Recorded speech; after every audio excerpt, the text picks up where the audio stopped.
Thank everybody for being here today. We just wrapped up a meeting where I had the opportunity to visit with and catch up with local elected leaders who have been at the forefront of responding for their constituents to this extraordinary rain and flooding event.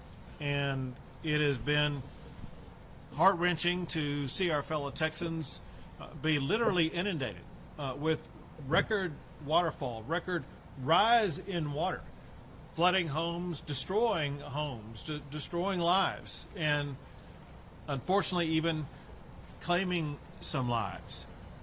We don't know with certainty the total number of lives lost.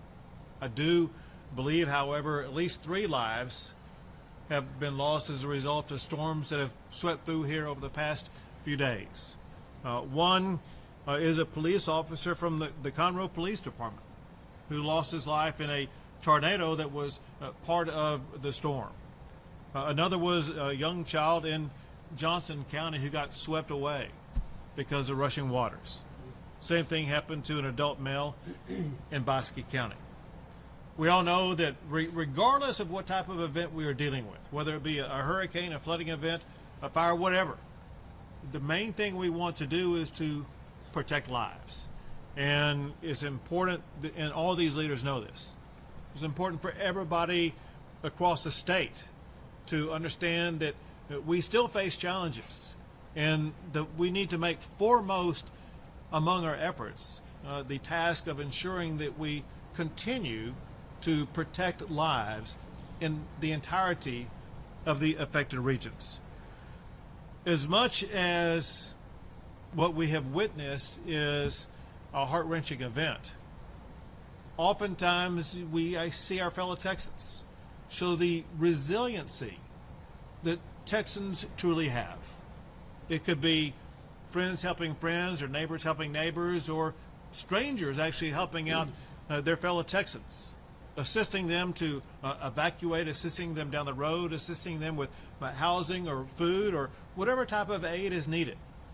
I'm so proud of my fellow Texans for stepping up and helping out without being paid for it, just because that's the type of style that Texans have, to help each other. So I want to provide several things. One is going to be an update on where we are and what has happened.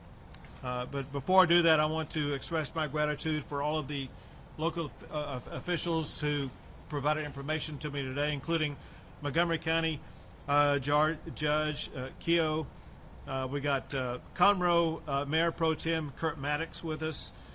We have the Montgomery County Emergency Management Coordinator Jason Millsaps, the Woodlands Township Chairman Dr. Ann Snyder. We have the Mayor from Huntsville, Mayor Humphrey. We have the Liberty County Judge Knight, Walker County Judge Colt Christian. We have the Montgomery County Sheriff Henderson, and we have State Representatives Metcalf, Toth, Kissman, Cunningham, and Ashby. Your State Senator Brandon Creighton, and a member from Congress Morgan Luttrell. On the update, there now are 91 counties that have been impacted by this ravaging storm. 91 counties, for which I have declared a state disaster. There are 232 responding agencies, counting state and local agencies, as well as federal, that are responding to this. There are 5 states from outside the state of Texas that are also providing assistance, and we thank them for lending their personnel to respond to this enormous and catastrophic event. Altogether, at the state level, the state has evacuated 124 people and rescued 58, including 99 pets. When you hear stories at the local level, there's well over 500 people who have been rescued through the operations at local levels. We cannot thank the local emergency responders enough for their professionalism, for the extraordinary efforts they went through. You know, I talked about how 3 lives are lost. What we do not know is when you look at all the rescues performed by the emergency first responders, which is well into the hundreds, how many lives were saved by those first responders. We thank them for what they do. As of this morning, the update on roads at the state level, not at the local level, but on state roads. As of this morning, there are 43 locations on state roads that are closed due to high water, and there are 14 locations on state roads that are closed due to flood damage. Those reports are based upon assessments that we have at this time. Obviously, they will be updated as additional assessments come in. As far as power outages are concerned, at the peak on Thursday, there were about 160,000 power outages. As of a short time ago, that is down to now less than 7,000. As it concerns structures, damage to structures obviously is catastrophic for the owner of those structures, whether it be a residence, a business, or a government facility or building. But what we have reported is about 800 damage reports to structures across the entire region. Know this, and that probably is a very low number.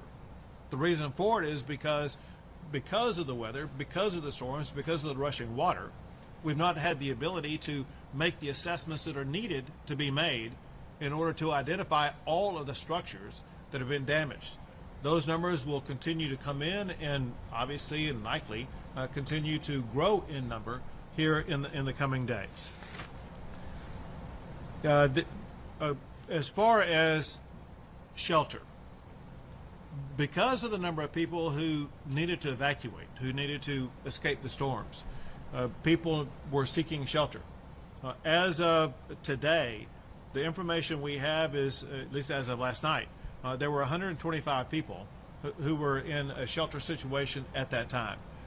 That number may increase because of the reality that there is going to be an increase in water levels in rivers all across this entire region. That increase in the water flow of rivers could lead to greater flooding in those regions, which could lead to more evacuations of even more people. So that the number may grow to be more than 125, or in certain regions, as the waters begin to recede, there could be the opportunity for people to go back into their homes. Our goal is to make sure that everybody who needs shelter will be able to get that shelter. More information about that will be provided by Chief Nim Kidd here very shortly.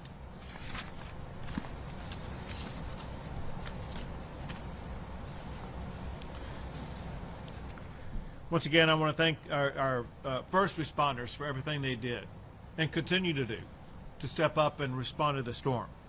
So now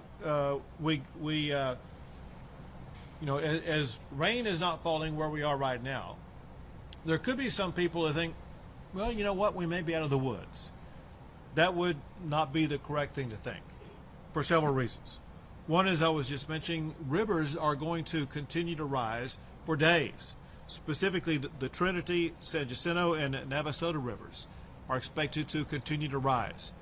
Anybody around the regions of those 3 rivers needs to know the rising waters in your area, and be sure and listen to what your local officials are saying about what action needs to be taken to make sure that you're saving your life as well as your property.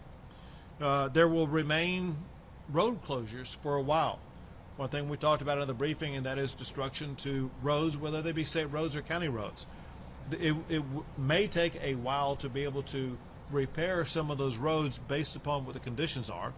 And other roads, it may be perfectly fine after the water recedes, but we still need the time for the water to recede from those areas in order for traffic to be able to make it safely through those facilities or areas.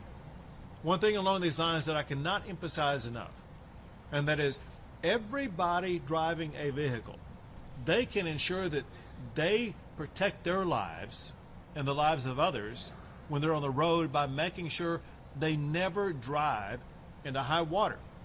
We've seen horrific deaths and injuries arise because of vehicles driving into high water, thinking that they could make it through, only to, in the end, lose their life. It is not worth risking your life to drive through high waters. You know the old saying, turn around, don't drown. It still applies, even though water is not falling where we are right now, especially around these areas that will have raging rivers that will be overflowing the banks in the coming days. Know that you could be in a situation where if you drive into that water, you could be putting your life at risk. Another thing that's going to be of utmost importance as we move forward from this day on is inspections of commercial facilities, of residential facilities, all different types of facilities to, for one, determine that there is no one who has been injured or lost their life, but two, what is the extent of damage and what must be done to repair those damages, and whether or not those damages can be reported and counted toward a FEMA disaster declaration.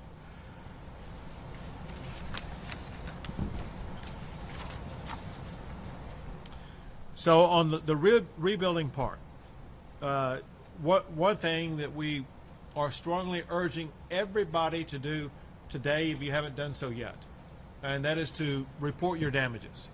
As Chief Kidd will go into greater detail here shortly, in order for this region to be able to receive federal financial assistance, it's important that there is enough identified damages that qualify us for that federal assistance.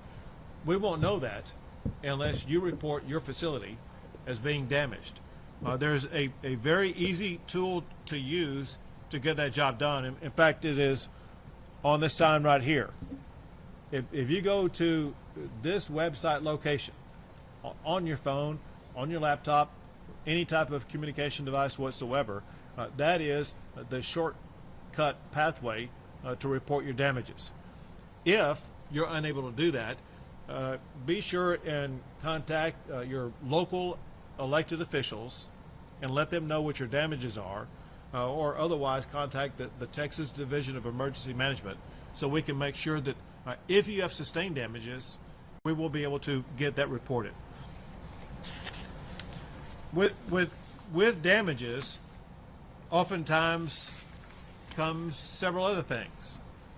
One is scams. Listen, there's going to be people knocking at your door, people calling you, people with signs up, offering to put you first in line for repairs, asking for your money up front, and they'll come back the next day to complete the repairs, but never show back up. Do not fall prey to scams. The best way you can do that is maybe look into the person that you're trying to hire to do the repair work on your home and make sure that they're well qualified and have a good reputation. If they can't be found anywhere on the internet or anything like that, you may be dealing with somebody who could be involved in a scam. So just watch out. You've already lost your property. Don't lose your money to a scammer. Let's see. That may be about it on my reports. At this time, I'd like to turn things over to County Judge Keough. Thank you, Governor. Appreciate y'all being here. Governor, thank you for your comments.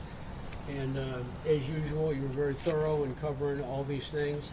I do want to say, as you think about the amount of recoveries and the amount of rescues and whatnot, we already heard the state level, but as we now get into and really look at the hard numbers of what has taken place locally, I can tell you that in our county, we've got upwards between 300 and 350 rescues, whether it be from evacuations of homes, whether it be from people who have driven off the road and side of the road. So far, to the best of our knowledge, we have had no loss of life in Montgomery County, and for which we're thankful for.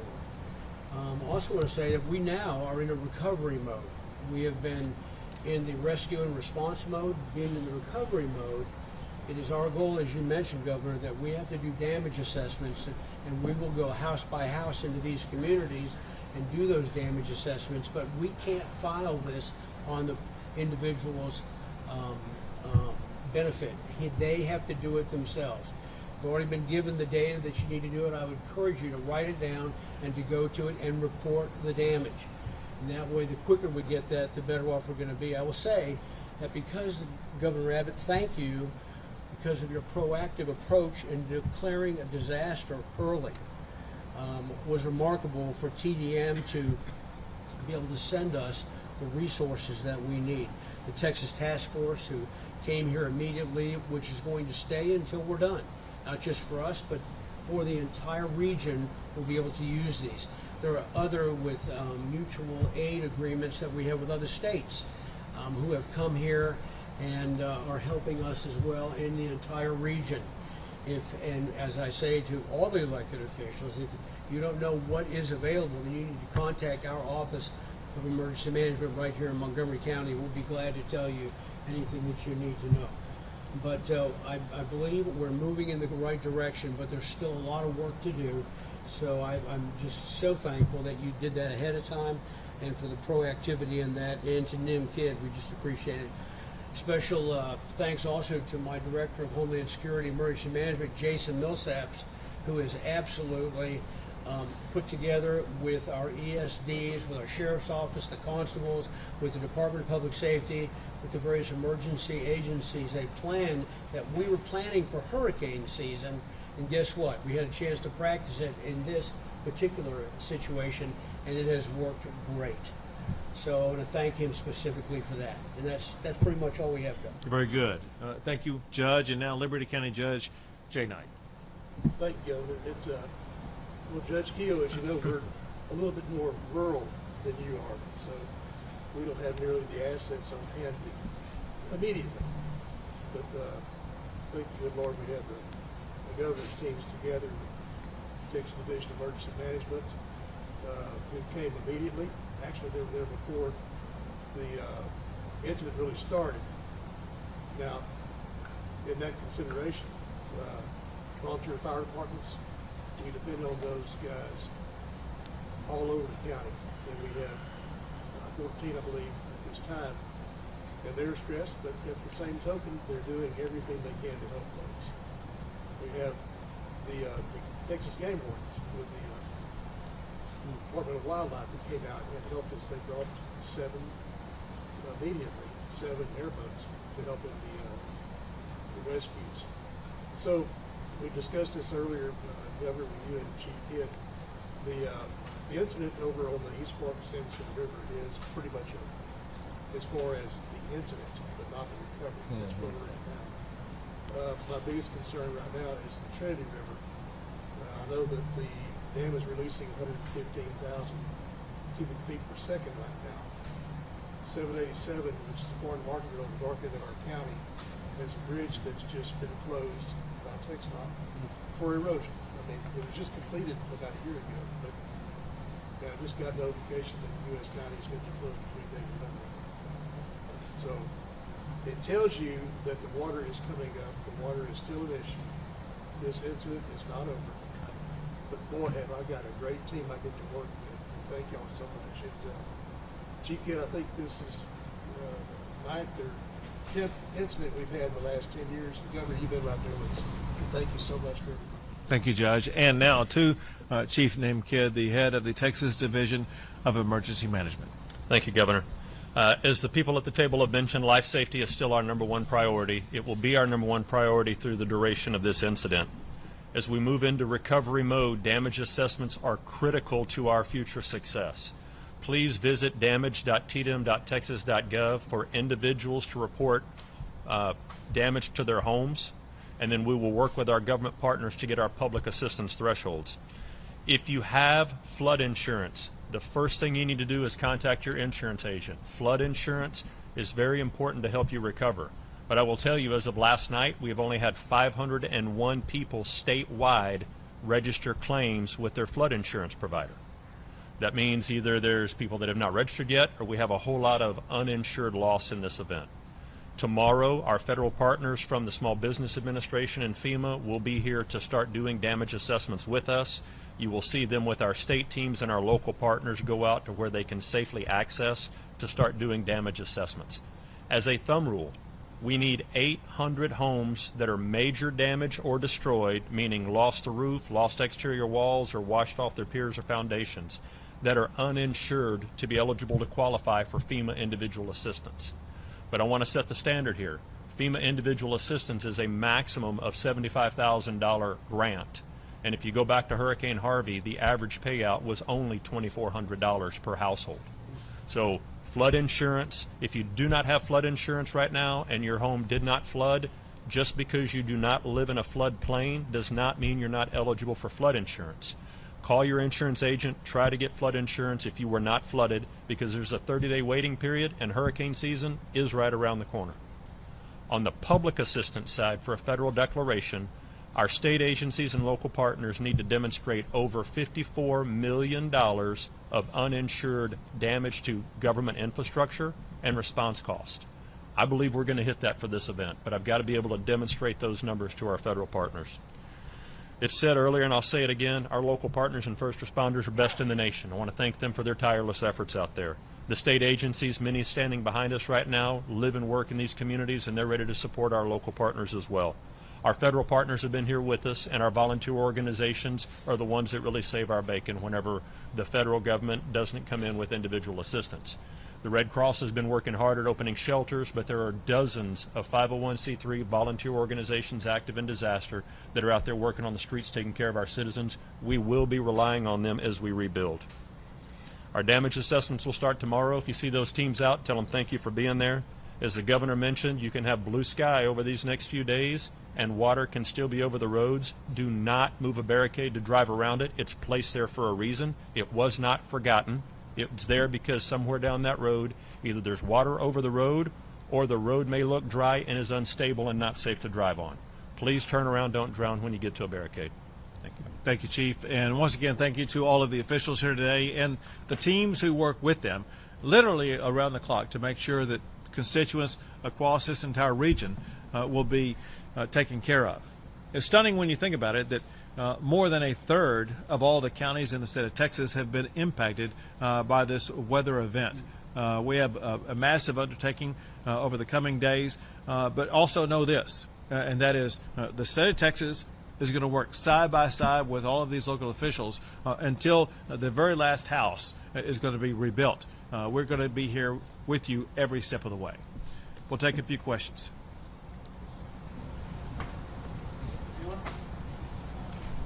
Have you been in touch with the president? Anybody federally thought about this? So I have not yet. I don't know about NIM, but here's the way that it typically works, and that is we go through all the assessment part, and we kind of have to make an assessment about where we are before that official outreach begins. That said, I bet NIM will tell you what typically happens is he and FEMA are in touch before the storm even hits. Yes, sir. We've had FEMA in our Emergency Operations Center with our federal partners, and every day me and my team are talking to FEMA Region 6. So great relationship there. They're ready to help. Anybody else? Thanks, everyone. Thank you all.